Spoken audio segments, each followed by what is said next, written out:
and welcome to episode 20 of the PhD Life Coach. Today we're going to be thinking about what to do when you have too much to do. But before we start, I'm actually going to practice what I preach. One of the things we often talk about is taking a moment to reflect on how far you've come and what you've achieved, rather than just looking at what's next. And so I want to do that.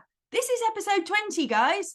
I started this in October 2022 and decided it was going to be a weekly podcast and that I was going to do it every week. Now, those of you who know me, trying to do something regularly like that is not necessarily my strong point, particularly when I don't have somebody who's telling me this has to happen, i.e. when I'm my own boss like I am now.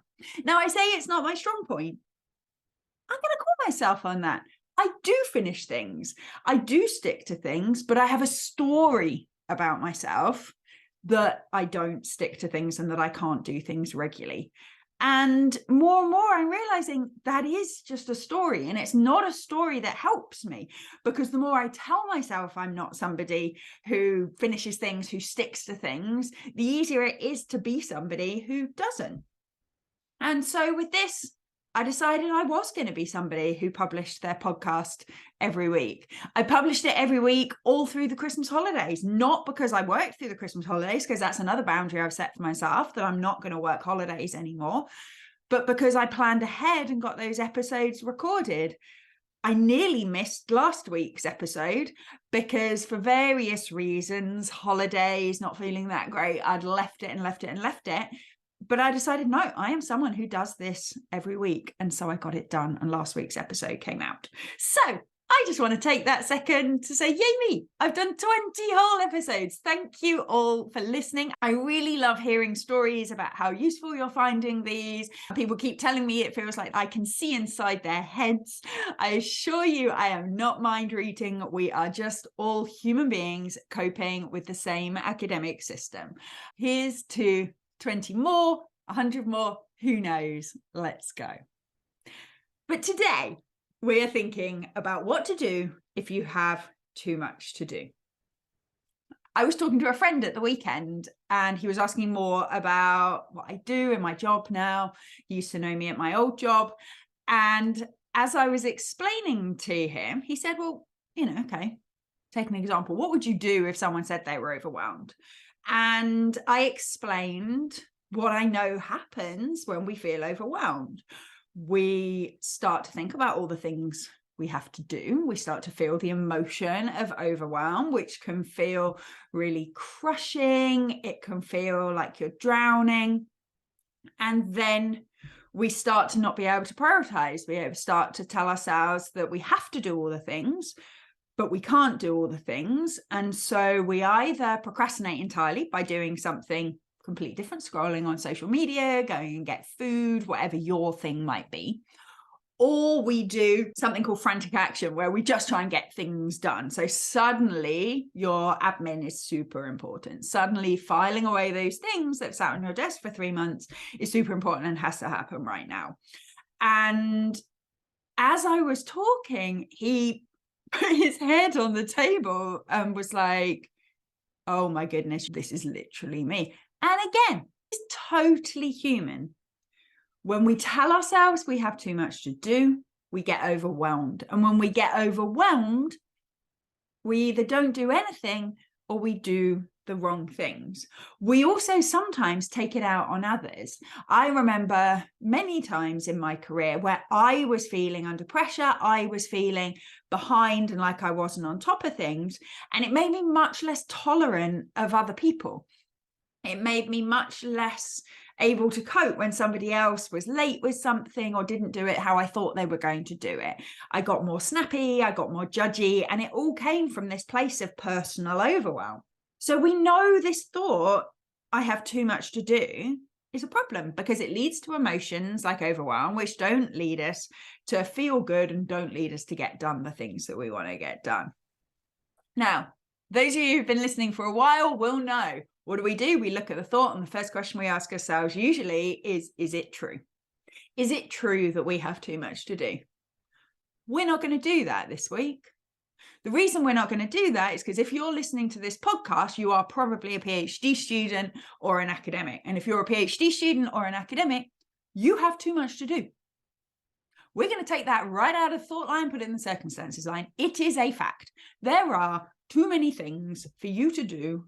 If you look at all the things you could do and all the things you probably have on your to-do list, there's too many for this week.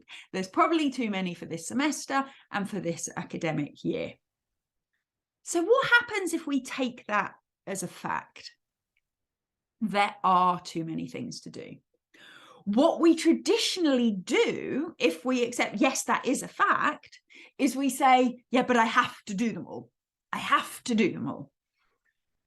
Except we don't have to do them all, because every week we get to the end of the week and there's some things we haven't done. That's inevitable. And so we can't have to do them all. That's the bit that we need to challenge. We don't need to challenge the truth of there being too many things to do. We need to challenge the truth of the thought, and I have to do them. I remember telling a client quite recently that the thought there's too much to do is only a problem if you also believe you have to do it all. If you don't believe you have to do it all, too much to do isn't a problem, because it means you just get to pick. So what I want you to do is really explore the notion, do you actually have to do this all? And do you have to do it all to the standard and level that you're thinking? So what we're going to do in this episode is we are going to use 3 different techniques to figure out what to do when you have too much to do. The first technique is the idea of separating yourself into 2 different roles in your life. So you can be in boss mode and you can be in worker mode. Often we're simultaneously in a place where we're deciding what to do, what to prioritize, what's in our best interest, what's strategically important, what makes us feel good, and the person who needs to do it.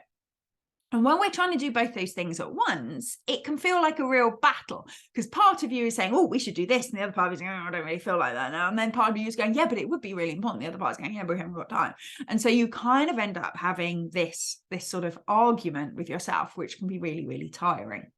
If we can separate out at different times a day when we're being the boss and when we're being the worker, it really simplifies all of this. So what you would do when you're in boss mode, now we're not talking like bossy boss mode, we're not talking like Instagram girl boss or anything like that. We are being the kindest, most compassionate, but firm supervisor you can imagine. We love this boss. We love this supervisor. They are fair, they're understanding, but they believe in you, they challenge you to achieve, but they support you to do it. That is the boss we want to be. And you might want to set aside 30 minutes or an hour to put yourself in boss mode and make some decisions. Now, during this time, you are not doing any work. You are not deciding, oh, I'll just answer this email while I'm looking at it. No, that's worker's job. You're in boss mode. And while you're in boss mode, we look at the week and we think about what we're going to do. And I'm going to give you some strategies that you can use while you're in boss mode. What then happens once you've made those decisions is you then put yourself in worker mode, and workers here do as they are told. And they do as they're told because they know that the boss had their best interests at heart when they made this plan. They were fair and realistic. Therefore, even if we don't feel like doing the thing, we do the thing because that was what our boss told us to do. Now, I am sure every single one of you listening to this, wherever you are in your academic career, have had some other job where you have to turn up at a set time and do as you're told. I know I had a million jobs growing up as a teenager through my student years, and to be honest, into the early years of my academic career, where I worked in shops, I worked in factories, I worked in offices, all sorts of different jobs, where I had to be there at a set time. They told me what to do and I had to get on with it. And somehow it was a lot easier when someone else was telling you what to do, just to do it. You didn't just lay in bed and not go because you didn't feel like it today. Oh, I don't feel very motivated today, maybe I'll go tomorrow. We didn't do that. We went because our bosses expected us, and that was how we got paid. And that's the vibe we want to try and instill in our worker selves, that when this amazing self boss has come up with this nice, realistic, fun, interesting, sensible plan, we can then follow it. So really think about trying to separate out those two sides of yourself. You might want to give them different names. You might want to wear different clothes or go somewhere different. So not do it all at the same desk. Maybe worker does their work at your desk, but boss mode goes to a nice coffee shop while they plan over a nice cup of tea or something. Maybe your boss sits at the kitchen table and decides what's going to happen for the week, and then the worker goes to your desk and does it. Try and separate out physically as well as psychologically these two different roles. Now that's useful, but you're still your boss in this case, and you've still got too much to do. So how do you decide what you're going to do? The first thing, we are going to really remind ourselves of that compassion. It is totally okay that you have too much to do. We can waste a lot of time shoulding on ourselves. I should have done this before. I should have organized this before. I shouldn't have said yes to this. If I was just further along, this would be easier, blah, blah, blah.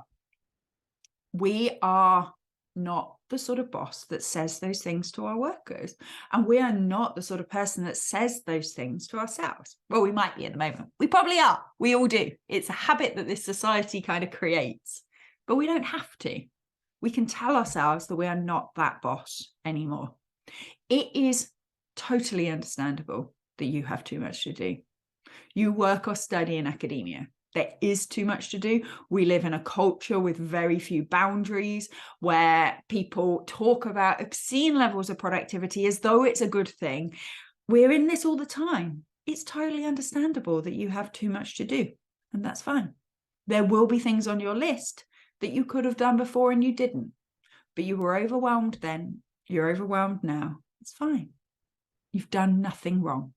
We're not doing this because there's a problem with you.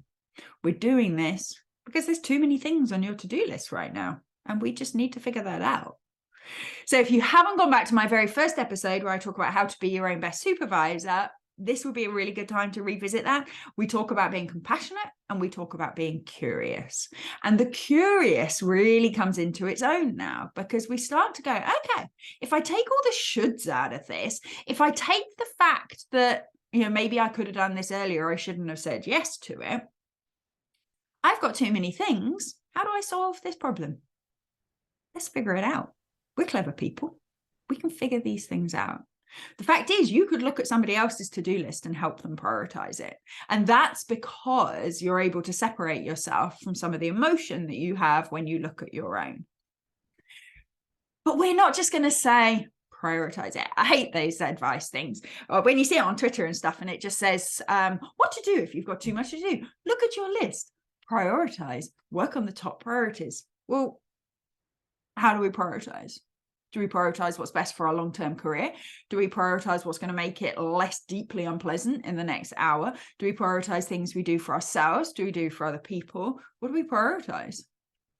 And the problem is, there's no right answer to that. I can't tell you what you should prioritize. And that's where it's super difficult when somebody just says, oh, what you need to do is prioritize. People used to say that to me, and I'd be like, oh, really? Never thought of that. Cheers. Thanks for that. For those of you on a podcast, I'm pulling one of those faces right now. Drove me mad. So I'm not going to tell you just to prioritize. I am going to give you some criteria that you might want to use in order to prioritize.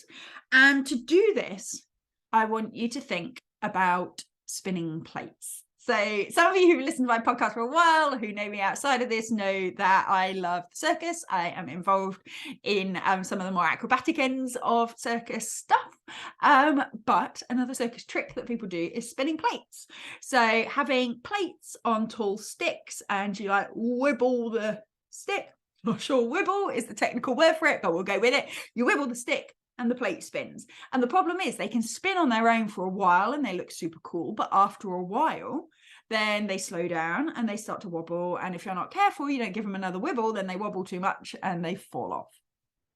And working in academia, studying in academia can often feel like you're spinning plates. There's loads of different things for you to do. Even if you're a PhD student who's maybe only working on a single project, there's all the different components of that project, whether you should be reading or writing or doing whatever your actual data collection element is. There's lots of different things that you should be doing. You're also getting told all the time that maybe you should enter this competition or go to that conference or go to this workshop or learn that new technique or whatever.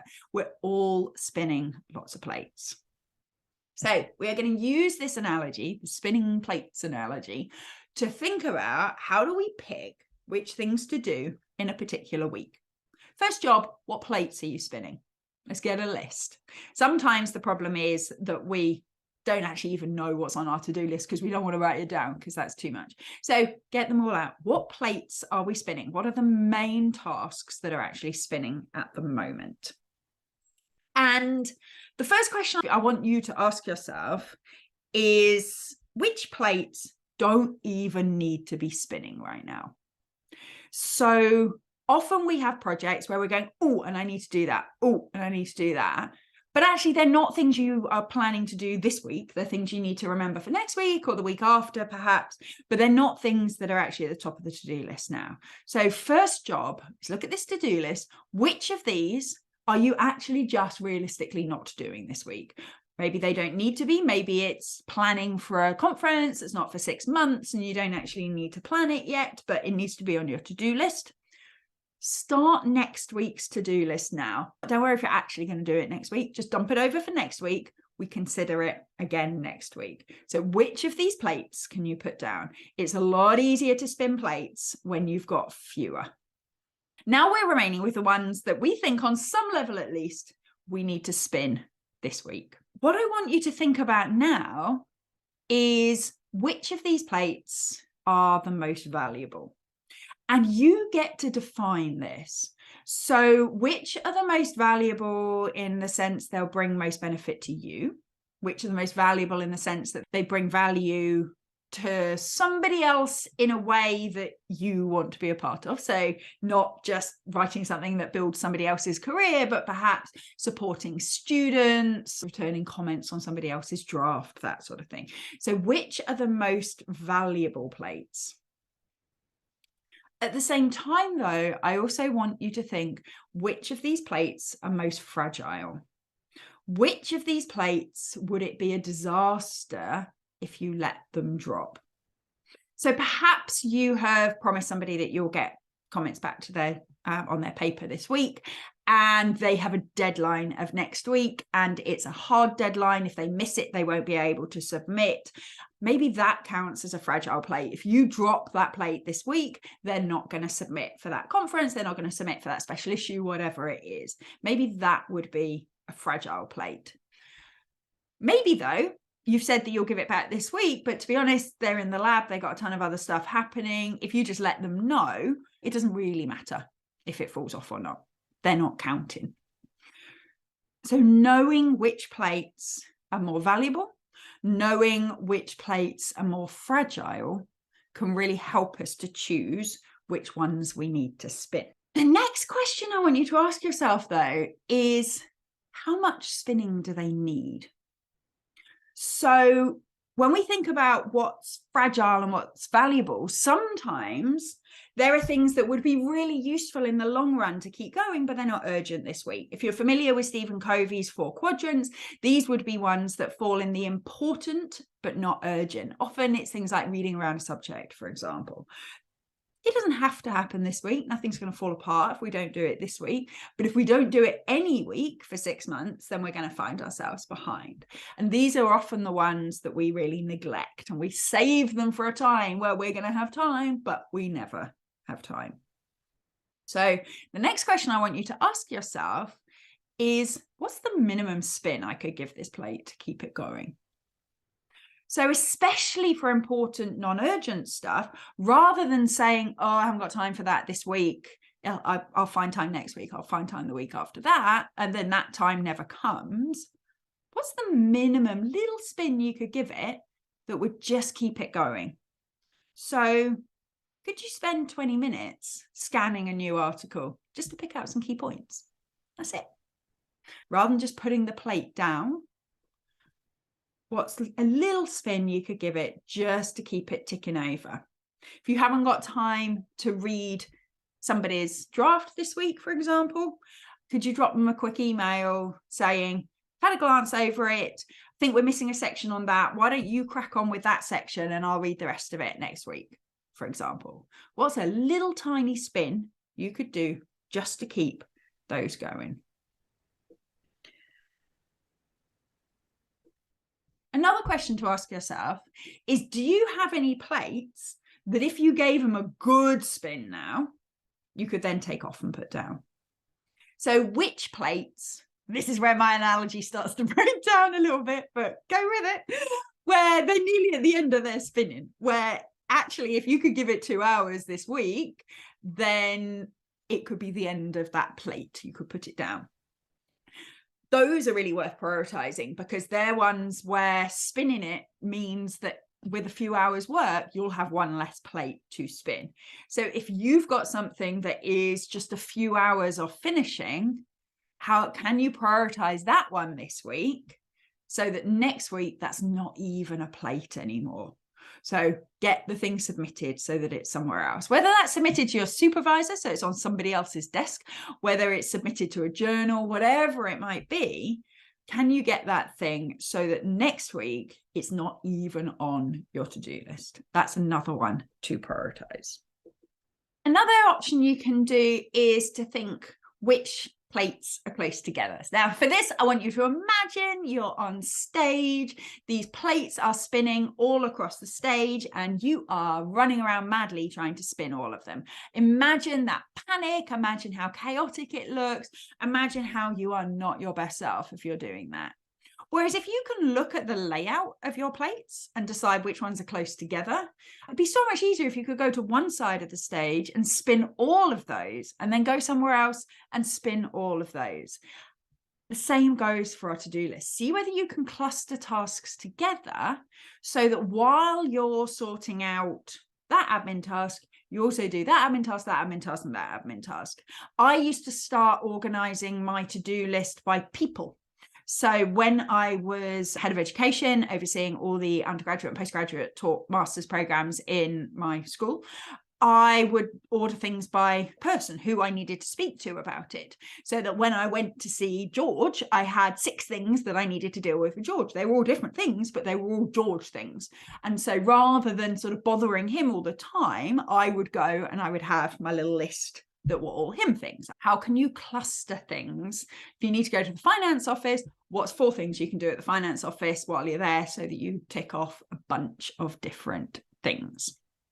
So see if you can cluster things that are geographically close together, but also just type of thing. So if you're in the mode of just getting through emails, quick, what other tasks can you do while you're in that sort of mode, rather than trying to make a phone call here and then a phone call there and then send an email another day. How can you cluster all that stuff together so you have an hour or 2 hours of going boom, boom, boom, boom, boom through those basic admin tasks? The other reason I really like the plate spinning analogy is I want you to think of yourself as somebody who only has a certain number of sticks to put plates on.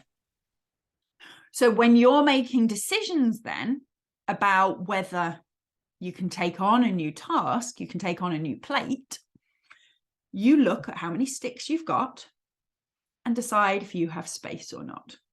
And there's 2 ways of doing that. You can say, actually, I've just finished up this project here. I put that plate down, I finished it to a point where I don't need to work on it anymore. I've put that plate down. Actually, I have a gap. I could do that thing here for you, or that I've come up with, or wherever this idea has come from. Yes, I could take that on. So where you've got a pre-existing gap and you're like, yep, okay, there's space for that. Or, especially if you're asked to do something, but even if you come up with a new idea yourself, so, okay, I love this new plate. This is a new, shiny, exciting looking plate. What plate am I taking off another pole in order to put this one in the game? Because what we often do is just try and grab another stick and keep them all going anyway. And that's also where we get overwhelmed. So try and think of yourself as somebody who has a limited number of sticks. Now, this actually comes from an idea called spoon theory, which a lot of people with disabilities and chronic illnesses will know about, where we have a certain number of spoons, a certain number of energy each day that we can use to do tasks. That could be physical energy, cognitive energy, social emotional capacity, whatever it is, but we can conceptualize them as spoons.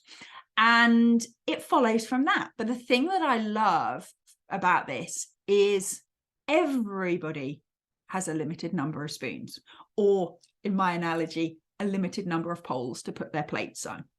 So if you have disabilities, you have caring responsibilities, you have reasons that mean that perhaps things become overwhelming more quickly for you, then yeah, you have a limited number of poles. And it's really useful to recognize that and be able to prioritize what you put on those poles.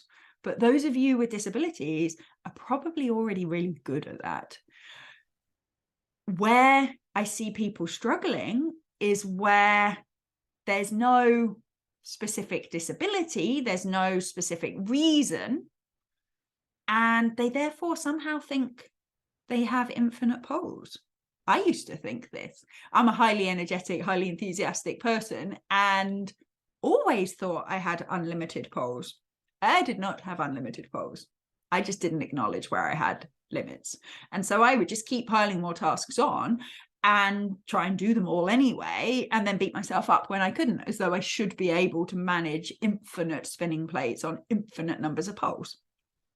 Learn from our friends and colleagues with disabilities. We all have a limited number of poles. You just need to learn how many you have.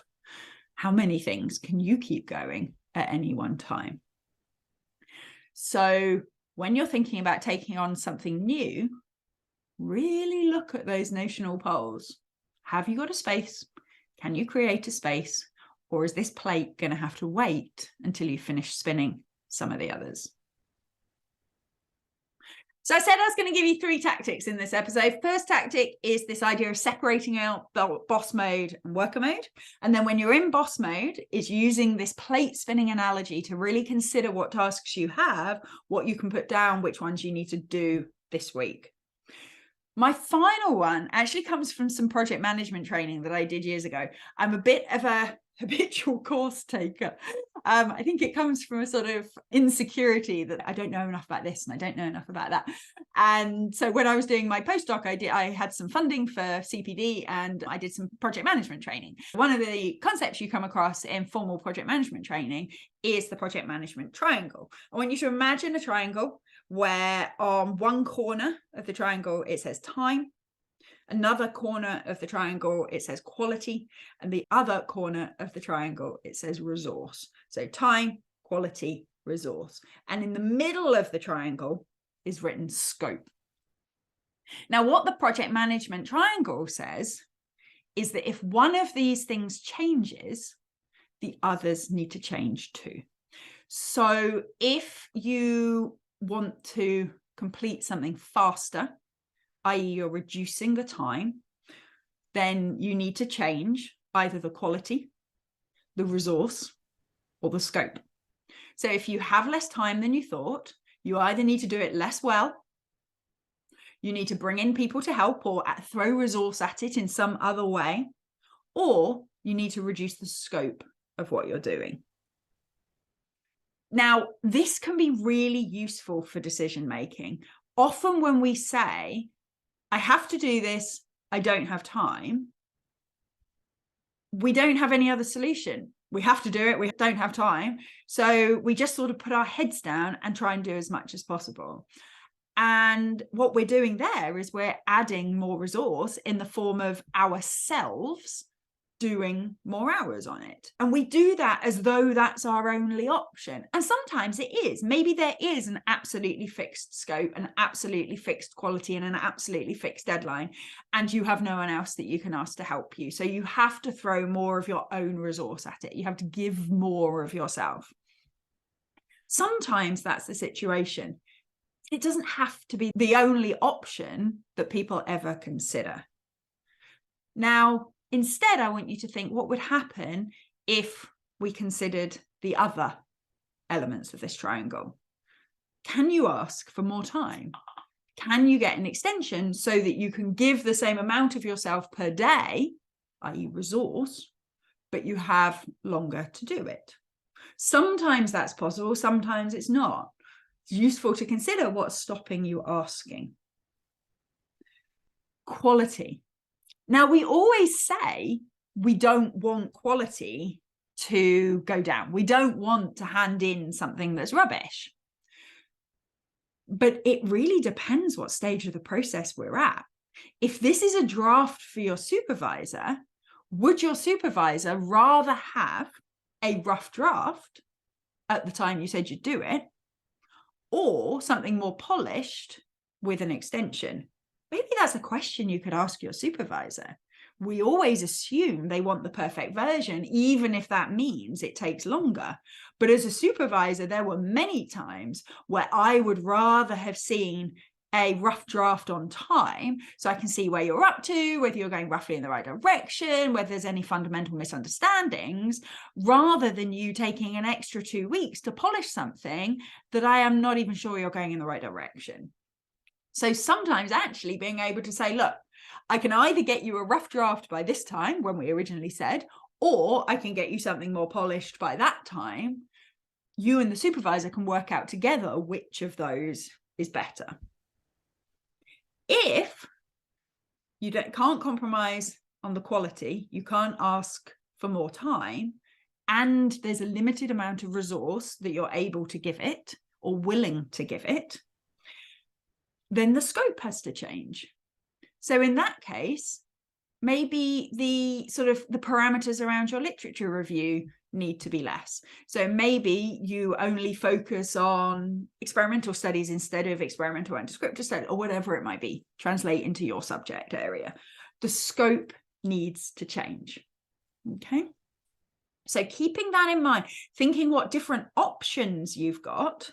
Is there more of me I can give to this, or somebody else that can help with elements of it? That's the resource side. But remember, you get to pick where your boundaries are with that. Can I ask for more time? What does the quality need to be? Is it better to do something complete but rough? Or is it better to have done some of it in good quality, or to have had an extension? And scope. Do you have to do the whole thing? Say to your supervisor, I can get you the introduction by the deadline, but I won't have the method as well, for example, rather than saying, can I have an extension for the whole thing? Sometimes that can be useful. Here's a section of it on time. Now I need an extension for another section of it. Working around that project management triangle can really help you figure out, how am I going to manage when I've got too much to do, but I feel I need to do it all. Another place where the project management triangle can be useful is with some of the basic admin tasks that we do.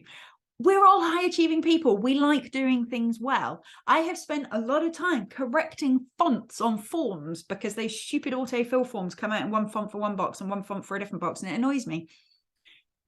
That's not necessary. If I had been looking more curiously and mindfully at my project management triangle, I might have gone, you know what? If I fill this form in, but to a lower quality, i.e. I don't faff about with the formatting, I just get the things in there that need to be in there and don't overthink it, I can get this done in a lot less time, get that whole plate off my list and not have to think about it anymore. So which of your plates, which of your tasks could you actually do to a much lower quality than you're doing at the moment, and it not really matter? You know the sorts of tasks this can be. Don't polish the underside of the banister. So those are my 3 tips for you today. If you are feeling like you have too much to do, you are probably right. Start from compassion, start from curiosity, and see this as a problem to be solved rather than a judgment of you and your capacity and your ability to do your job. There is too much to do for everyone. How we succeed and how we thrive is by deciding which things get how much of us, for how long, and to what quality. We get to pick. Thank you so much for listening. 20th episode. Hey. And I will see you next week for episode 21.